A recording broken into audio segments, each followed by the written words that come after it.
পৃথিবী দৌড়াচ্ছে।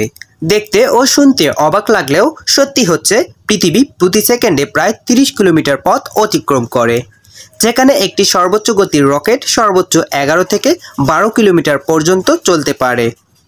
তাহলে ভেবে দেখুন, একটি সর্বোচ্চ গতির রকেটের থেকেও পৃথিবীর গতি প্রায় 3 গুণ বেশি, এবং এই গতি নিয়ে পৃথিবী সূর্যকে কেন্দ্র করে সার্বক্ষণিক ঘুরতেই থাকে। হ্যাঁ, পৃথিবীর সবথেকে গুরুত্বপূর্ণ 3 থেকে 4টি বিষয় আমি আজকে আপনাদের সামনে তুলে ধরার চেষ্টা করব, যে বিষয়গুলো জানার পরে পৃথিবী সম্পর্কে আপনাদের দৃষ্টিভঙ্গি পুরোপুরি বদলে যাবে। আপনি অবাক হতে বাধ্য হবেন। তাই ভিডিওটি না টেনে সম্পূর্ণ দেখার অনুরোধ থাকবে। আর চ্যানেলটিকে সাবস্ক্রাইব করে না থাকলে চ্যানেলটিকে সাবস্ক্রাইব করে পাশের নোটিফিকেশনটি চালু করে দিতে ভুলবেন না। তাহলে দেরি না করে চলুন শুরু করা যাক।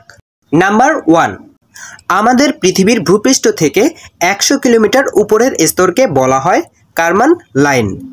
এই স্তরের উপরে পৃথিবীর মাধ্যাকর্ষণ শক্তির কোনো প্রভাব থাকে না বা কোনো বস্তুকে নিচের দিকে টানে না। অর্থাৎ সেখানে একটি বল নিক্ষেপ করা হলে সেটি আর নিচের দিকে ফিরে আসবে না, বরং বলটি সেখানেই ভাসমান অবস্থায় থাকবে।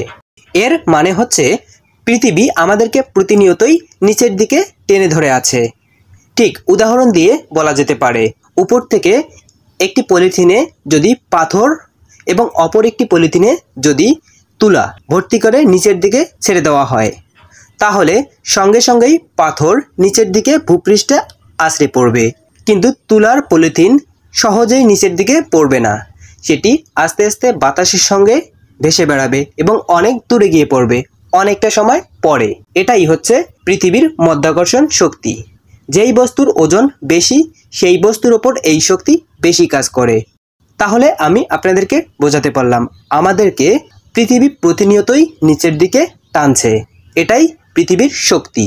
নাম্বার 2, আমি শুরুতেই বলেছিলাম পৃথিবী সূর্যকে কেন্দ্র করে প্রতিনিয়তই ঘুরে বেড়াচ্ছে, আর আমরা এই পৃথিবীতেই বসবাস করি। তাই আমরা কোনো সময়ের জন্য স্থির থাকি না। সে কারণেই সূর্য স্থির থাকার পরেও আমরা প্রতিনিয়ত দিন এবং রাত দেখতে পারি। আমরা বলতে পারি দিন রাত পৃথিবীর গতিরই একটি ফল। নাম্বার 3, গতিশীল বিশাল এই পৃথিবীর 4 ভাগের 3 ভাগেই পানি দিয়ে পরিপূর্ণ, আর মাত্র 1 ভাগ হচ্ছে স্থলভাগ, যেখানেই আমরা বসবাস করি। অথচ এই সামান্য 1 ভাগের সব জায়গাতেই আমরা এখনো পৌঁছাতে পারিনি। তাহলে ভেবে দেখুন পৃথিবী কতটা বৈচিত্র্যময়। আজকের মতো এখানেই বিদায় নিচ্ছি। আমার পৃথিবী সম্পর্কে ভিডিওটি আপনাদের কেমন লাগলো কমেন্টে অবশ্যই জানিয়ে দিবেন। আর এই সম্পর্কে পরবর্তীতে ভিডিও দেখতে চাইলে সেটিও কমেন্টে জানিয়ে দিবেন। ধন্যবাদ সবাইকে।